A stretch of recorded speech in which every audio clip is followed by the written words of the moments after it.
pas énorme, hein. On peut avoir un boulot à côté et passer tout son temps libre dans son jardin et on arrive à avoir De belles choses. voilà, on voit à quoi ça ressemble cette année là.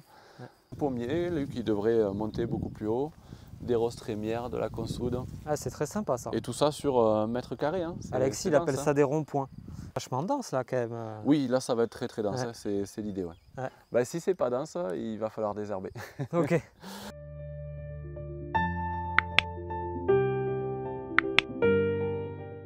Eh ben, avec Jardin plaisir. des Allez, merveilles. D' émerveille, attention, tu l'écriras en sous-titre. Ouais, ça marche. Alors il y a là le jardin, vraiment un jardin forêt travaillé, il est sur 5-6 000 m², on va dire. Ok. Et donc là il y a une partie qui a été vraiment très travaillée jusqu'à là, l'an dernier. Ouais. C'est une partie qui est plus sèche, là derrière il y a les bois, mais il doit y avoir maximum 50 cm de terre, il y a des endroits où il y a la roche qui affleure. Ok. Donc là c'est une partie qui sèche très très vite. Ok. Donc j'y ai planté des arbres, j'ai cultivé pas mal de choses sur les premières années, puis là aujourd'hui je la laisse à l'abandon. Ok. Mais c'est volontaire, disons, comme abandon. Maintenant que les arbres ont bien pris et que la canopée va commencer à se refermer, ben, ça va me faire une bordure. Et les zones plus travaillées, plus cultivées, on va les avoir plutôt à partir d'ici.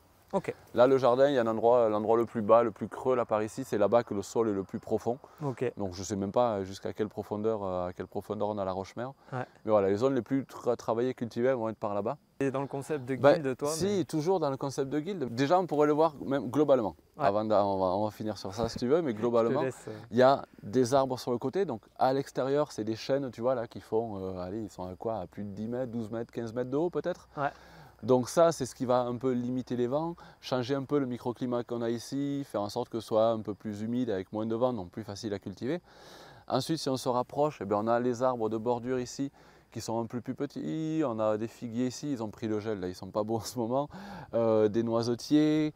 Au milieu de ça, quelques pommiers là, qui devraient finir plus haut que les noisetiers, Ouais. pour faire encore une bordure avec des arbres qui va venir encore plus proche. Et ensuite, si on se rapproche, donc là, on va venir un peu plus sur les zones cultivées. Ouais. On va toujours avoir des arbres. Ensuite, quand on parle de guilde, pour moi, une guilde, c'est pas plein de plantes sur un même endroit. On parle de strates, il y a 7 strates au jardin forêt, les arbres, les arbustes, les arbrisseaux, couvre-sol, les grimpantes, etc.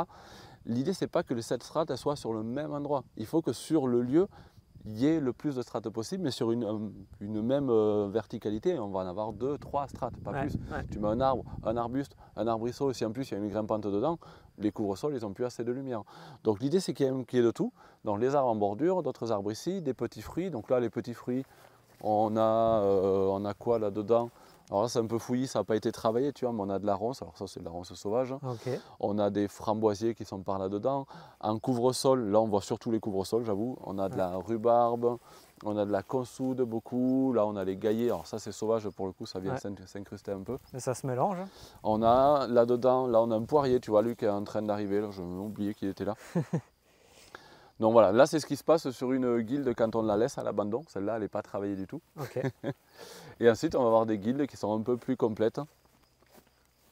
Donc des arbustes, des arbres, voilà, des pommiers. Moi, c'est beaucoup la strate herbacée que je vais travailler parce que c'est là qu'on a le plus de production. Sur la strate arbre, tu vas avoir une production par an, hein, ça donne des fruits une fois par an. Tu vas avoir certains arbustes qui ont 2 productions à l'année. Le sureau, par exemple. Ouais. Là, on est sur la première production, les fleurs. Et bientôt, on a la 2e production qui va arriver, les fruits.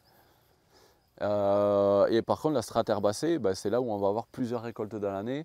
Là, on a des asperges derrière.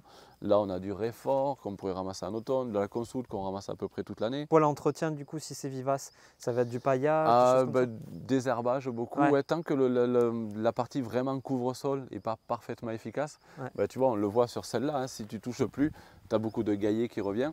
Ça n'empêche pas, tu vois, on peut quand même récolter de la consoude, on peut quand même récolter la rhubarbe. Mais s'il reste de la place, il y a toujours des choses qui vont y venir. Hein. C'est la partie désherbage en ce moment là, c'est la partie la plus compliquée. D'accord. Pas la plus compliquée, non, c'est pas compliqué, c'est la plus contraignante en fait, il faut y être quoi. Donc là, c'est des guildes qui sont en train d'être. Voilà, tiens, on va en voir une toute neuve, elle va être facile à observer celle-là. Ah yes. Alors là, on va avoir dans la strate arborée, on va avoir un pommier, un noisetier. Là, on a un pommier colonnaire derrière, mais lui ne prend pas beaucoup de place. Ouais.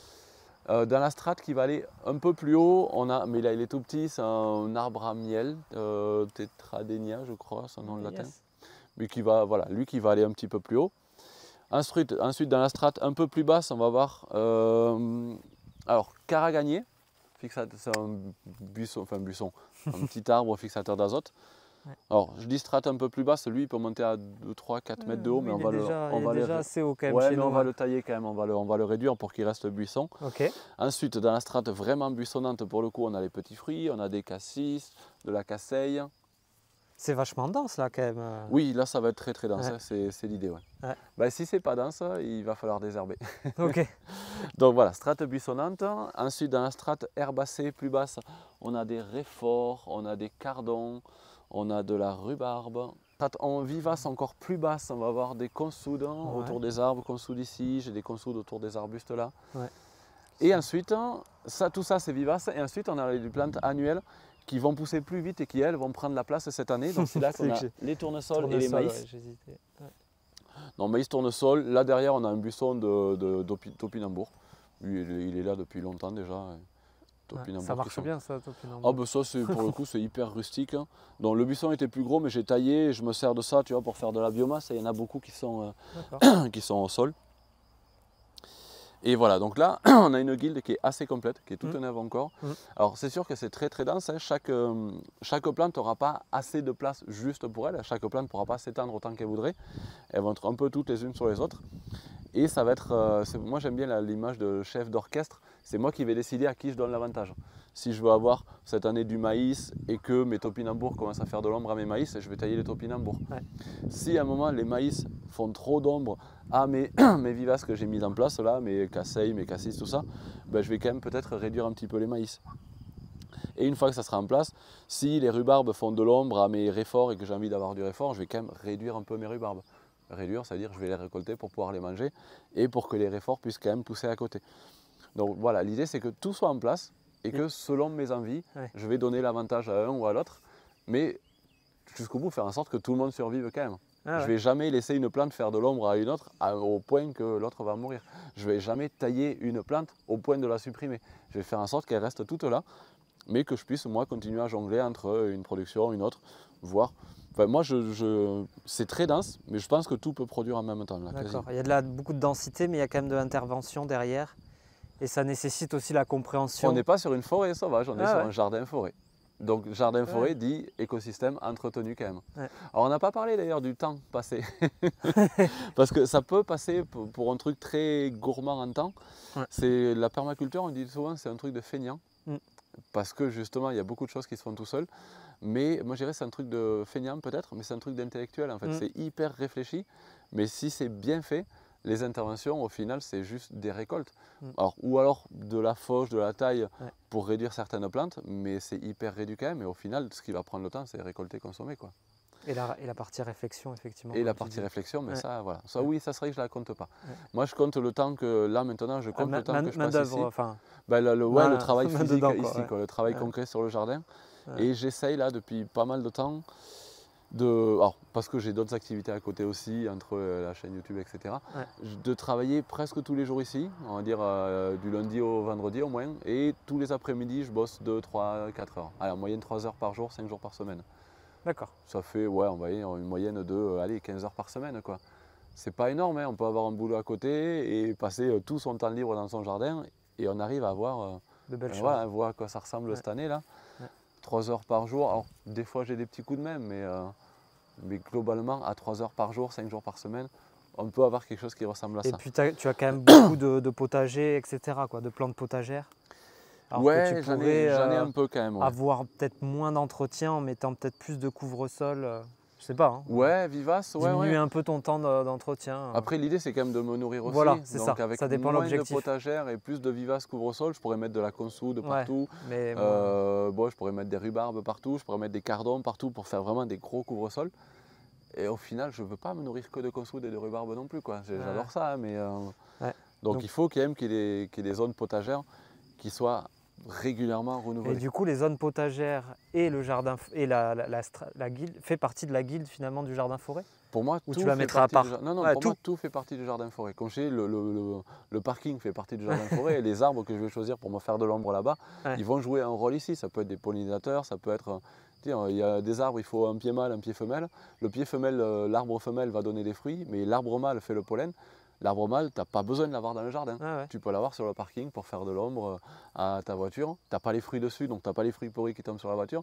Et du coup, ça peut faire partie du système.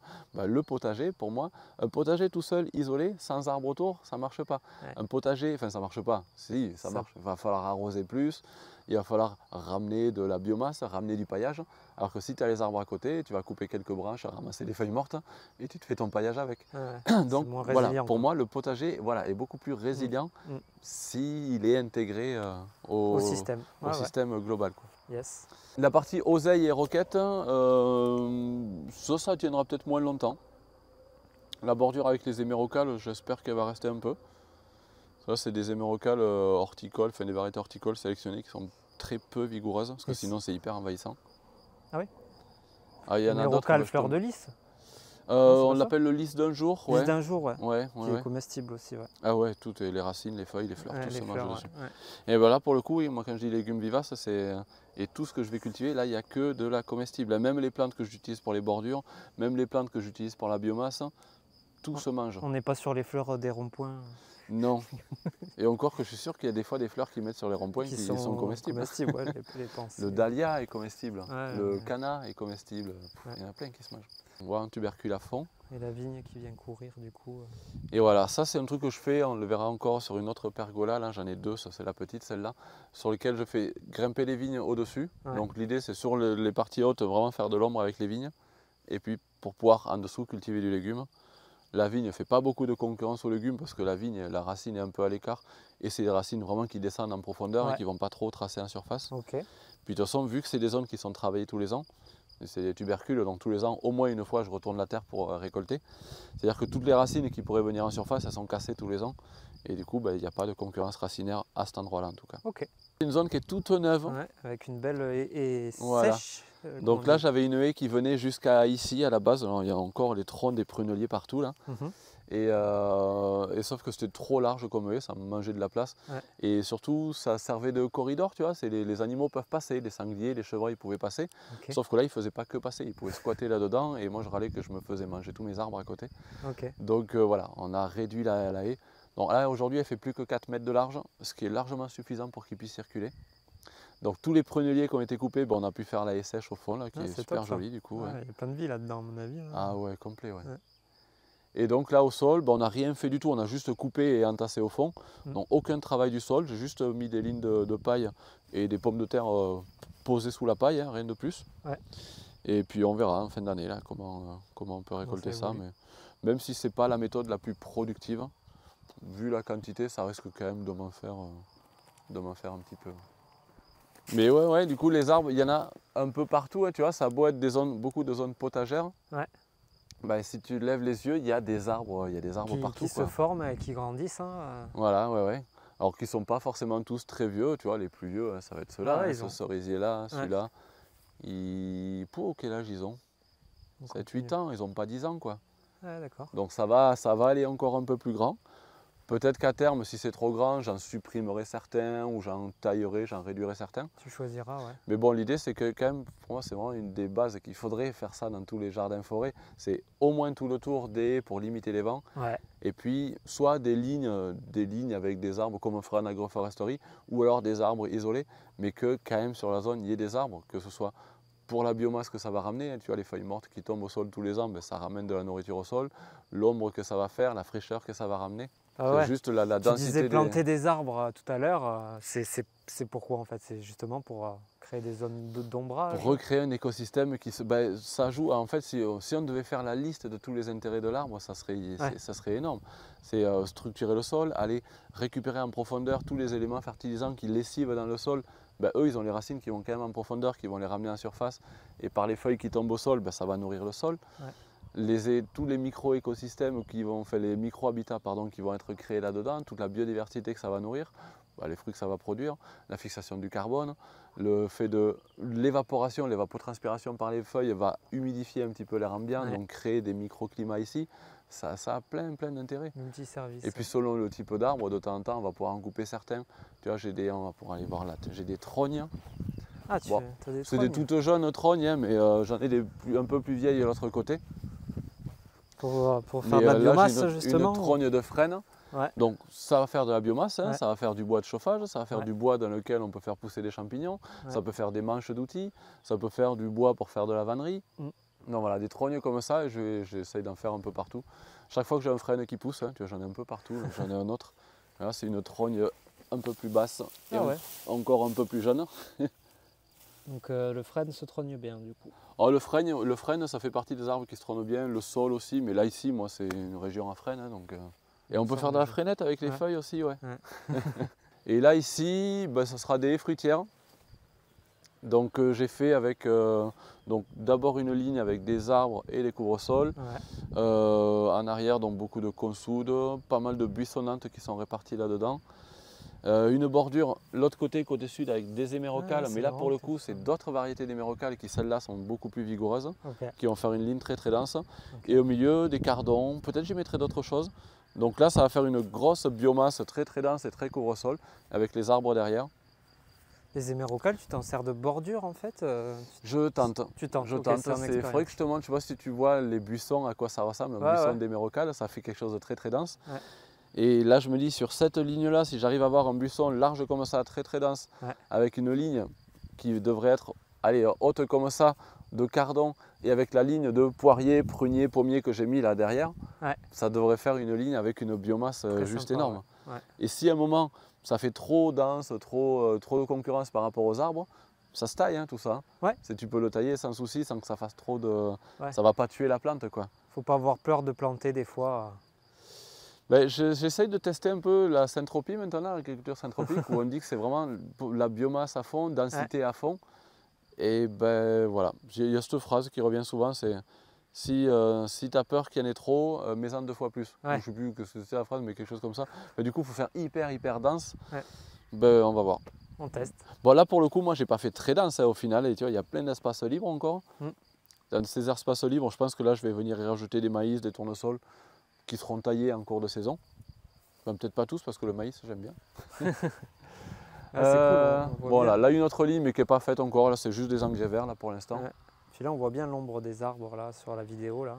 Et ouais. Du coup l'intérêt des arbres là. Bon là il fait pas encore 45 degrés hein, mais, mais ça va être très utile. Ouais. Santé, Ouais, puis tu vois, c'est au niveau du vent, là on sent qu'il y a quand même un peu de vent, mais quand il y a du vent fort, il n'y a jamais de vent fort là ici au niveau du sol, le vent passe plutôt au-dessus quoi. Ouais. D'accord. Et puis ouais, ça humidifie l'air, ça ralentit, ça fait un peu d'ombre, c'est pratique. Alors j'ai mes zones cultivées et à côté j'ai des zones à biomasse, tu vois là c'est tout un rond, là c'est topinambour et puis bon, d'autres choses qui poussent à l'intérieur mais que je taille moins, chouette, c'est ça. beaucoup de sauvage. Et ça, régulièrement, dès que c'est gros, c'est taillé, c'est utilisé pour venir pailler les zones de culture. J'ai beaucoup de zones pareil avec de la consoude que je vais tailler plusieurs fois par an pour venir faire du paillage. Topinambour en biomasse, ça marche bien quoi. Ah, chez Parce moi, que ça du marche. coup, comme Ouais. ça fait beaucoup de. Ouais, ça marche C'est bien. joli, hein, ouais. La première année, ça va en faire un petit peu. Et puis en général, le topinambour, quand c'est cultivé pour être consommé, tous les ans, tu ramasses les tubercules et tu vas replanter les petits.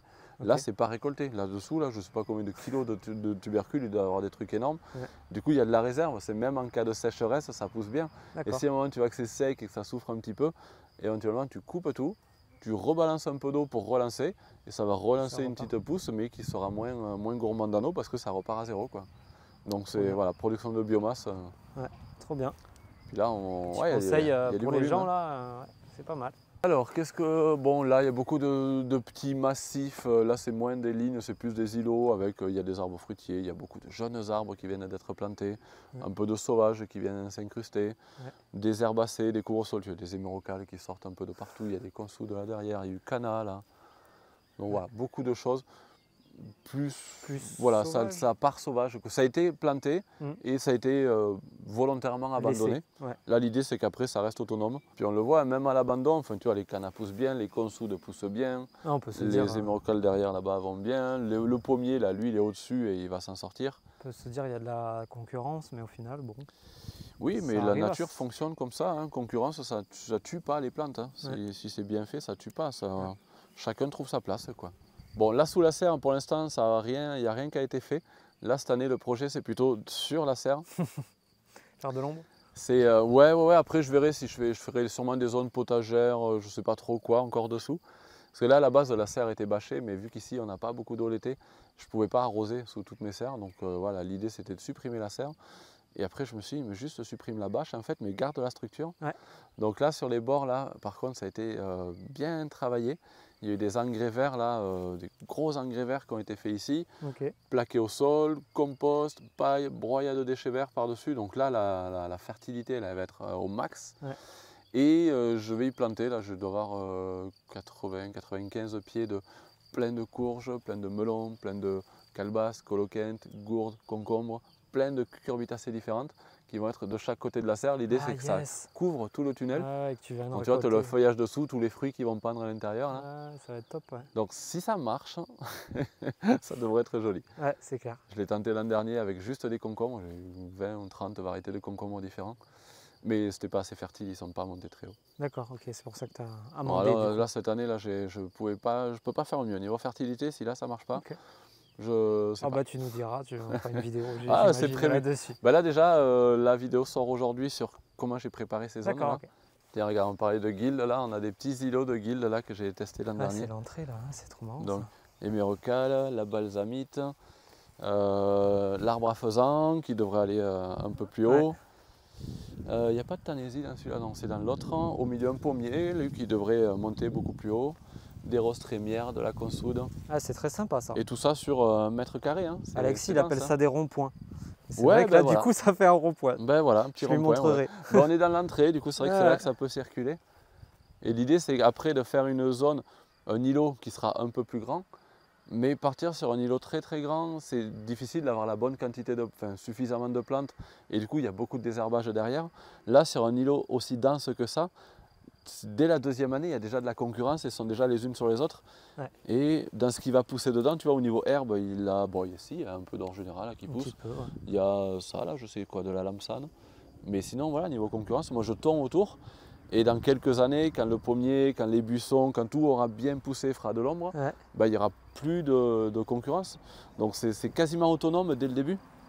Ah, on en a un autre ici. Donc là, on a quoi? On a un buissonnant, on a Buddleia, on a toujours un arbre à faisan, un couvre-sol Tanésie. J'ai pas mis de consoude là, j'en mets partout. J'ai un petit rosier de Damas là. Ouais. Bon, là, celui-là, il a pris le gel, mais il est en train de repartir. Là, c'est un Tuna sinensis, l'arbre à salade. Donc lui, c'est l'arbre central, hein, c'est lui qui devrait faire plus haut. Ouais. Va te faire des... Tanésie, pareil, ça gagne assez vite, ça fait bien couvre-sol.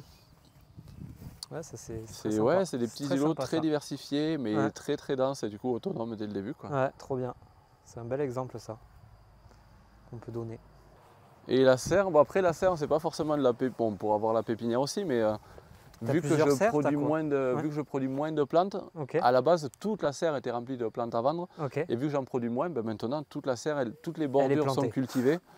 Et puis voilà, des alcôves, des petites zones sur lesquelles je peux stocker un peu de plantes. Et entre des zones qui sont cultivées. Après je me dis, tu vois, vu la densité aussi du jardin-forêt, avoir une pépinière c'est genre essentiel quoi, enfin, au moins multiplier ses plants. Pour moi c'est incontournable, c'est les deux vont ensemble. Soit l'objectif c'est vraiment juste un jardin-forêt perso et il faut quand même ta petite pépinière pour produire tes plantes et multiplier des plantes pour au moins faire des couvre-sols parce que c'est ça qu'il faut le plus. Soit c'est un projet plutôt commercial et là tu vas mettre l'accent plutôt sur la pépinière, une grosse pépinière, mais avec un petit jardin-forêt derrière pour avoir tes greffons, pour avoir tes semences, pour avoir tes plantes qui sont un peu stockées, que tu puisses multiplier. Il faut les deux. Selon l'objectif, tu vas mettre l'accent plus sur un ou sur l'autre. Et donc voilà, toujours des parties au plafond là, pour faire grimper les vignes là, qui vont finir par arriver dessus, faire de l'ombre. T'aimes bien les vignes.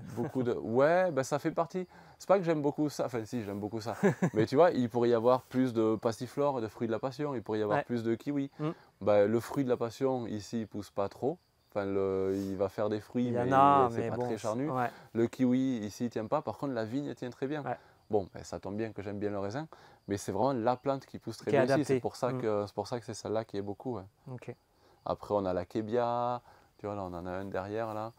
Mais pareil, moi je me nourris pas, je vais pas faire des cures d'acébia, quoi. Je vais pas manger que ça. Jamais goûté. C'est pas ouf. C'est pas mauvais hein, non plus. Mais tous les ans je me fais ma cure de raisin où pendant 10 jours je mange que du raisin. Plein de raisins différents. Et je m'éclate à faire ça quoi. Avec de l'acébia je le ferai pas. Bon, il y a de la ronce aussi partout, hein. On n'a pas trop vu dans le jardin, je ne te les ai pas montrées. On en a une qui est belle là. Ouais, elles sont en fleurs là en ce moment là. Ah, là c'est un fruit là déjà. Ah non, c'est déjà en fruit toi, ouais. Bah, dans la serre. En Ouais. extérieur, si, c'est la fin de la floraison. Là. Ok. Avec des jolis pavots devant en plus là. Attends, je vais Tu verras zoomer un la peu dessus. densité de production là, tu vois, toutes les murs qu'on Ouais. va avoir. Et donc ronce sans épines, du coup tu peux aller cueillir dedans sans risquer de te... Ouais, c'est chouette hein, ce coin, hein. C'est vrai que c'est... Ouais, Là ça fait un peu tropical. ben c'est ça. Ça te Bon là rappelle c'est parce le que j'ai Gabon un arrosé peu hier. ici. Ouais, complet, complet. Ouais, puis juste une serre à plat et sans l'ombre, l'après-midi tu tiens pas dedans. Ouais, par contre. Là avec les vignes qui commencent à faire de l'ombre un peu partout là, tu vois, tu peux te mettre dans des endroits là, tu es à l'ombre, tu es au frais, C'est la bonne saison là. Ce moment-là. c'est de l'ombre qui te donne du raisin en plus, c'est chouette quoi. Ouais, non, c'est classe. Trop classe. Et le choix des plantes, après, bah, tu multiplies un peu tout, quoi. Ouais, Les potagers. ouais, je dirais que j'ai pas. Là, j'en suis plus au stade où je vais choisir les plantes et tac, je vais cultiver ça. Là, j'en suis plus au stade où. Alors, je vais pas dire j'ai tout cultivé. J'ai cultivé énormément de choses. Et bah, comme je te dis pour la vigne, tu vois, c'est aujourd'hui, je cultive les choses qui tiennent. Tous les ans, je vais tester des nouvelles choses. Tu vois, là, cette année, je suis dans les légumes vivaces. D'accord. Donc, j'ai plein de. Tu vois, j'ai des variétés d'oignons. Là, je Ouais. refais plein d'olivèches. J'ai du réfort. Le réfort tient bien ici. Je teste plein d'autres types d'oignons et d'ail vivaces. Ouais. Du chervif. Enfin, je teste des nouveaux trucs. Et tous les hivers, je perds des choses. Tous les étés, tous les hivers, je perds des choses. Ok. L'été parce que c'est chaud et sec, l'hiver parce que c'est froid et humide. Ok. Et tous les ans, ben, ce qui a tenu et ce qui me plaît, je garde. Et tout ce qui n'a pas tenu ou tout ce qui ne me plaît pas, ben, ça libère de l'espace pour tester des nouveaux trucs. D'accord. Et à force, je maintiens comme ça ben, ce qui me plaît et ce qui tient. Ça fait partie du jeu de perdre des plantes. Ah, complet. Ah oui, ça fait Ça partie peut du jeu. frustrer des fois. Tu dis. Ben, au début, ouais, quand tu débutes, là aujourd'hui, je me dis, mais c'est presque. Là, il y a pas longtemps. Non, je vais dire ça, mais j'ai eu des boules en vrai. J'ai coupé 2 poiriers, un pommier il n'y a pas longtemps parce que c'est un endroit vraiment, ça me gênait. Ouais. Bon, j'ai eu mal au cœur de le faire, mais je le fais. Et quand il y a une plante qui meurt et que je trie, ou une plante qui n'est pas morte mais qui est souffreteuse, je jette, je mets au compost et je pars à autre chose. Je ne vais pas dire que ça me fait ni chaud ni froid, mais presque. Et tu t'y es habitué. Ouais, on s'y habitue. Puis l'idée, c'est de partie. sélectionner aussi. Ouais. Donc si ça fait mal au cœur, si on a envie de maintenir des plantes qui sont chétives et qui ne sont pas vigoureuses, non, c'est contre-productif. Les jardiniers qui font de la sélection végétale depuis des générations, ben, on garde le vigoureux et ce qui ne pousse pas, ben, on ne va pas insister pour le garder. Donc, ouais, ça me fait moins mal au cœur aujourd'hui de perdre des plantes. Je vais me concentrer sur ce qui marche, sur ce qui tient. Et ce qui ne tient pas, ben, c'est le jeu. Hein. Je ne m'as pas oublié cette. Ouais, j'allais te dire ça. Ouais. Ok. Tu veux dire un mot ou un truc pour finir ou... Planter des arbres. Planter des arbres. Juste, Non, je sais pas, c'est quoi les projets là, futurs du coup? Là, les projets futurs, ben là, projet futur, non, projet actuel, c'est vraiment travailler sur les légumes vivaces, hein, continuer d'en sélectionner et puis voir comment réussir à avoir des productions massives en faisant le moins possible, produire plus en travaillant moins. C'est quoi? Ça pourrait presque être un truc politique ça. Ouais. Mais voir comment réussir à bien bosser avec les légumes vivaces parce que c'est un peu ma nouvelle, Ouais. c'est mes nouvelles productions. Hein. J'ai Bah, jamais, ça se voit en tout cas. Ouais. j'ai jamais été spécialisé là-dedans. J'en fais depuis des asperges depuis toujours, des rhubarbes, des cardons, un peu d'artichaut. Mais là aujourd'hui, il y en a tellement que j'ai vraiment envie d'aller à fond sur ça. Et puis les projets futurs, ben, faire un bouquin là-dessus. Ok, un nouveau bouquin du coup? Ouais. Bah, peut-être qu'il viendra après. J'ai peut-être un autre nouveau bouquin qui viendra avant. Ah ok, donc tu veux Ouais, là, continuer déjà... d'écrire, ça te plaît d'écrire des... Ouais, Okay. ouais, ça m'a plu, ouais. Bah, je suis passionné de livres depuis tout petit, depuis toujours, je lis à fond. Et un jour dire, quand quelqu'un me demande qu'est-ce que tu fais, dire je suis agriculteur, j'aime bien. Dire je suis youtubeur, je suis pas fan. Ouais. Dire je suis écrivain, C'est plus classe. j'aime bien. C'est plus classe. Ok. Donc ben voilà, non, mais sinon finir sur un truc, ben, faites pousser, c'est tellement génial. Ou allez observer comment ça pousse dans la nature et passionnez-vous par ça, on sera tous gagnants. Super. Bon bah écoute, merci pour tout. Eh ben merci à toi. Puis à très vite. Salut. Ciao.